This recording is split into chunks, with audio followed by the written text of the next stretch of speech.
భారతదేశ 15వ ఉపరాష్ట్రపతిని ఎన్నుకునేందుకు పోలింగ్ కొనసాగుతోంది. నూతన పార్లమెంట్ భవనంలోని F101 వసుధలో ఏర్పాటు చేసిన పోలింగ్ కేంద్రంలో ప్రధాని నరేంద్ర మోదీ తొలి ఓటు వేశారు. ఉభయ సభల ఎంపీలు తమ ఓటు హక్కు వినియోగించుకుంటున్నారు.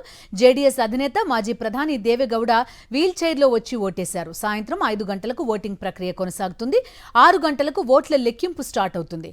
కౌంటింగ్ పూర్తయిన వెంటనే ఫలితం ప్రకటిస్తారు. ఉపరాష్ట్రపతి అభ్యర్థిగా ఎన్డీఏ నుంచి Maharashtra governor CP Radhakrishnan, India కూటమి తరపున supreme court retired judge justice Sudarshan Reddy బరిలో నిలిచారు. జగదీప్ ధన్ఖడ్ రాజీనామాతో ఉపరాష్ట్రపతి ఎన్నిక జరుగుతోంది.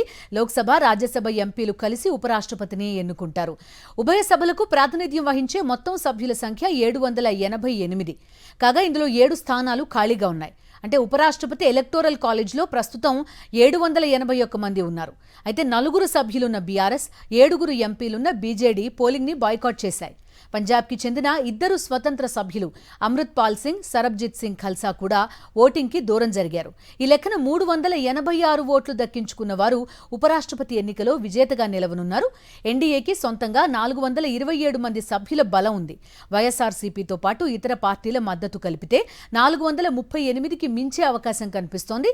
ఇక ప్రతిపక్ష కూటమికి 324 ఎంపీల బలం ఉంది. ఈ నేపథ్యంలో ఎన్డీఏ కూటమి అభ్యర్థి సిపి రాధాకృష్ణన్ గెలుపు లాంఛనమే కానుంది.